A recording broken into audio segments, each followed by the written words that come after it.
नमस्कार दोस्तों, स्वागत है आप सभी का हमारे YouTube चैनल ज्योतिष फलादेश विज्ञान पर। दर्शकों, हमारे YouTube चैनल ज्योतिष फलादेश विज्ञान के द्वारा आयोजित अति विशिष्ट अति महत्वपूर्ण कार्यक्रम सवाल जवाब कार्यक्रम। इस सवाल जवाब कार्यक्रम में हम आपके द्वारा पूछे गए उन प्रश्नों का उत्तर देने का प्रयास करते हैं जो प्रश्न सारगर्भित हों, जो प्रश्न सनातन धर्म से संबंधित हों, जो प्रश्न वेद विज्ञान से संबंधित हों। आज के इस अति विशिष्ट कार्यक्रम को प्रारंभ करने से पूर्व मैं आप सभी दर्शकों के समक्ष एक श्लोक प्रस्तुत करता हूं। इस श्लोक नीति शतकम से लिया गया है। इस श्लोक का आशय है, जिसने मानव तन प्राप्त करने के पश्चात भी सत्कर्मों का आश्रय नहीं लिया, उसका जीवन मरे हुए मुर्दे के समान है। इस जीव का लक्ष्य क्या है? तो कहा, येन केनाप्युपायेन मनः कृष्णम निवेशयेत्।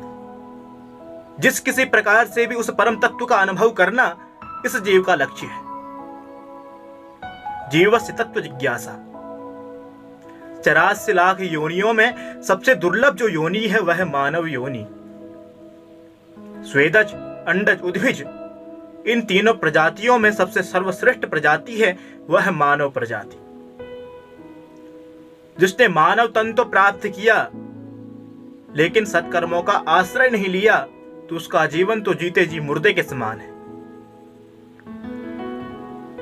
शास्त्रकार कहते हैं, स्थाल्याम वैदुर्यमय्याम पचति तिलकणाश्चंदने इंदिहोमे सौवर्णे लांगुलागिर विलखित वसुधाम अर्कमूलस्य हेतुः कृत्वा करफूल कंडान वृत्तिमिह क्रोते क्रोद्रवाणाम समन्तात् प्राप्य माम कर्म भूमिम न चरति मनुजो यस्तवो मंदभाग्यम।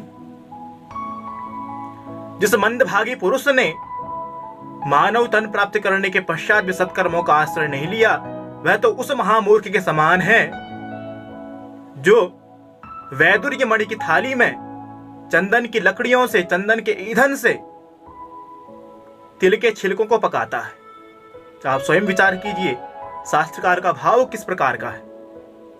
उसका जीवन तो उस महामूर्ख के समान है जो स्थाल्याम वैदुर्यमय्याम, जो वैदुर्य मणि की थाली में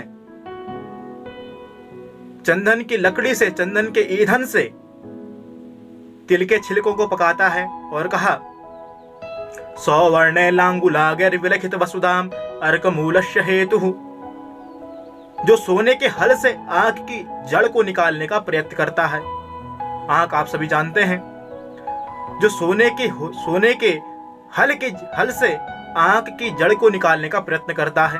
अथवा शास्त्रकार कहते हैं, कृत्वा कर्पूर कंडाल विलखित वसुधाम अर्कमूलस्य हेतु, जो खेत की रक्षा करने के लिए, जो फसल की रक्षा करने के लिए कर्पूर इनकी बाड़ लगाता है, उसका जीवन तो इस महामूर्ख के समान है। प्राप्य माम कर्म भूमि न चरति मनुजो यस्तपो मंदभाग्य। इससे कर्म भूमि में मानव तन प्राप्त करने के पश्चात भी जिसने सत्कर्मों का आश्रय नहीं लिया, वह तो इन महामूर्खों के समान है। हमें मानव तन तो प्राप्त है, इस मानव तन का उपयोग हम सभी को सर्वश्रेष्ठ रूप से करना चाहिए, क्योंकि 84 लाख योनियों में जो सबसे दुर्लभ योनि है वह मानव योनि है। अब आते आज के इस मुख्य कार्यक्रम सवाल जवाब कार्यक्रम की तरफ। इस सवाल जवाब कार्यक्रम के लिए आज मेरे पास 2 प्रश्न हैं। सर्वप्रथम तो मैं आपके समक्ष प्रश्नों को रख देता हूं। पहला प्रश्न पूछा है रोहित पुनठा जी ने, हमारे परम अग्रज कथा व्यास माननीय रोहित पुनठा जी। इनका प्रश्न है, क्या कथा व्यासों को कर्मकांड करना चाहिए? इन्होंने प्रश्न पूछा है। दूसरा प्रश्न पूछा है मोहित जोशी जी, हमारे परम मित्र अनुज संस्कृत निष्ठ छात्र मोहित जोशी जी। इनका प्रश्न है, त्रिपुंड में 3 रेखाएं किस चीज की प्रतीकात्मक है? तो पहला प्रश्न मैं लेता हूं रोहित पुनठा जी का। इन्होंने पूछा था, क्या कथा व्यास कर्मकांड करना चाहिए? सर्वप्रथम तो हम ये समझते हैं कि ब्राह्मणों के कर्म कौन कौन से हैं। तो शास्त्रकारों ने, वेद शास्त्रों में ब्राह्मणों के 6 कर्म निहित हैं। कौन कौन से? तो बोले, स्वाध्याय, अध्ययन, अध्यापन, यज्ञ, यजन, दान, प्रतिग्रहण च इति एतानि षट् कर्माणि ब्राह्मणश्च कृते निहितानि। ये 6 कर्म ब्राह्मणों के लिए शास्त्रकारों ने निहित किए हैं। देवाधीनम जगत सर्व मंत्राधीनम तु देवता ते मंत्रा ब्राह्मणाधीनम तस्मात् ब्राह्मण देवता। ये संपूर्ण जगत किसके अधीन है? तो कहा ये संपूर्ण जगत देवताओं के अधीन है। देवता है संपूर्ण जगत का पालन करते हैं, इसका संहार करते हैं, इसका सृजन करते हैं। तो पुनः किसी ने प्रश्न किया, ये संपूर्ण जगत तो देवताओं के अधीन है, पर देवता किसके अधीन है? तो उत्तर प्राप्त हुआ, देवाधीनम जगत सर्व मंत्राधीनम तो देवता। जो देवता लोग ये संपूर्ण जगत का सृजन करते हैं, पालन करते हैं, संहार करते हैं, वे देवता लोग भी मंत्रों के अधीन है। देवान भावयतानेन ते देवा भावयन्तुः परस्परम भावयन्तम श्रेयः परमवाप्स्यत। श्रीमद् भगवत गीता जी में इस बात का उल्लेख प्राप्त होता है। वो देवता लोग किसके अधीन है? तो कहा वो देवता लोग भी मंत्रों के अधीन है। बोले मंत्र किसके अधीन है? देवाधीनम जगत सर्व मंत्राधीनम देवता ते मंत्रा ब्राह्मणाधीनम। वो मंत्र ब्राह्मणों के अधीन है, इसलिए ब्राह्मण चारों वर्णों में सर्वश्रेष्ठ है। ब्राह्मण को ही धर्म में उपदेश करने का सामर्थ्य प्राप्त है। ब्राह्मण का एक कर्म है कि वह श्रेष्ठ मार्ग का अनुसरण करके प्रजा को धर्म का उपदेश प्रदान करे, यह ब्राह्मण का कर्म है। लेकिन तपस्रुतस्य योनिश्च एतत् ब्राह्मण कारकम तपस्रुताभ्याम यो ही न जाति ब्राह्मण हेव स। जो ब्राह्मण तपस्या में निरत रहता है, जो ब्राह्मण वेद मार्ग का अनुसरण करके जीवन पथ पर अग्रसर होता है, वही ब्राह्मण कहलाने योग्य है। ब्राह्मण का तात्पर्य कर्मकांड करने वाली दास वृत्ति से नहीं है। बहुत सारे शास्त्रकारों ने कर्मकांड को श्रेष्ठ संज्ञा नहीं दी गई है। कर्मकांड की बहुत सारे शास्त्रकारों ने निंदा भी की है, लेकिन ब्राह्मण का कर्म है। देवान भावयताने ते देवा भावयन्तु। उस कर्मकांड के माध्यम से ही देवता तुष्ट होते हैं। जब देवता तुष्ट होते हैं तो संपूर्ण जगत का कल्याण होता है। ब्राह्मण क्षत्रिय विषाम शूद्राणाम च परंतप कर्माणि प्रविभिक्तानि स्वभाव प्रभवैर्गुण। ब्राह्मण क्षत्रिय शूद्र वैश्य इन सबके कर्म, इनके गुण एवं इनके स्वभाव को देख करके सृष्टिकर्ता विधाता ने निर्धारित किए हैं। तो ब्राह्मण के कर्म कौन कौन से हैं? तो श्रीमद् भगवत गीता जी कहती हैं, समोदमस्तपः शौचम क्षांति राजरमेव च ज्ञानम विज्ञानम आस्तिक्यम ब्रह्म कर्म स्वभावजम। ये ब्राह्मण के कर्म हैं। और जो अपने कर्म का अनुसरण करके जीवन निर्वहन करता है, स्वे स्वे कर्मण्यनिरता संसिद्धिं लभते नरः स्वकर्म निरता सिद्धिं यथा विन्दति तस्सृणु। अपने कर्म का भली भांति निर्वहन करने से ही वह ब्राह्मण परम सिद्धि को प्राप्त होता है।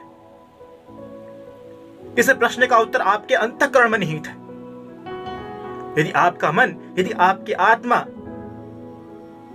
इस कर्म को करने की आपको आज्ञा देती है, तो निश्चित रूप से आपको यह कर्म करना चाहिए। लेकिन तपस्रुतस्य योनिश्च एतत् ब्राह्मण कारकम। तपस्या वेद मार्ग का अनुसरण करके यदि आप इस जीवन पथ पर अग्रसर होते हैं, तो निश्चित रूप से इस कार्यक्रम को, इस कर्म को करने में भी आपके ऊपर कोई बाधा नहीं आती है। तपस्रुताभ्याम यो ही न जाति ब्राह्मण एव च। जो तपस्या से हीन है, जो संध्या से हीन है, जिसने श्रुतियों का अध्ययन नहीं किया, जिसने वेद मार्ग का अनुसरण नहीं किया, वो तो केवल जाति से ब्राह्मण है, उसे ब्राह्मण की संज्ञा नहीं दी जाती। ये शास्त्र नियम। अब मैं अगला प्रश्न ले लेता हूं। अगला प्रश्न पूछा है हमारे परम मित्र, हमारे परम हितैषी, हमारे अनुज मोहित जोशी जी ने।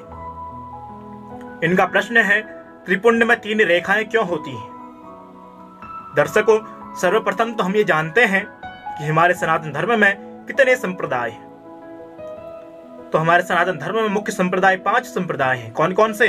तो शैव, वैष्णव, शाक्त, सौर एवं गाणपत्य। जिसमें से शैव संप्रदाय का प्रतीकात्मक चिन्ह त्रिपुंड है। साथ ही साथ तीनों नाड़ियों का प्रतीकात्मक चिन्ह, जिसके माध्यम से इन 3 नाड़ियों का संचालन होता है, वह त्रिपुंड है। ये 3 नाड़ियां कौन कौन सी हैं? तो कहा इड़ा, मंगला, इड़ा, पिंगला एवं सुषुम्ना। इन 3 नाड़ियों का संचालन जिसके माध्यम से होता है, वह त्रिपुंड है। साथ ही साथ सतरजतम, इन 3 गुणों का प्रतीकात्मक चिन्ह त्रिपुंड है। साथ ही साथ 3 तत्वों का प्रतीकात्मक चिन्ह त्रिपुंड है। 3 तत्व कौन कौन से हैं? तो वदन्ति तत्तत्त्वमिदं तत्त्वं यदि ज्ञानमद्वयं ब्रह्मेति परमात्मेति भगवान इति सव्यते।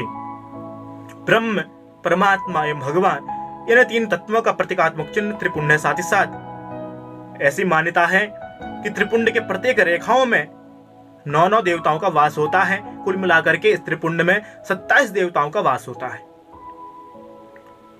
तो दर्शकों, आज मैंने आपके समक्ष सवाल जवाब कार्यक्रम के माध्यम से इन 2 प्रश्नों का जवाब देने का प्रयास अपने सामर्थ्य अनुसार, अपने ज्ञान अनुसार किया है।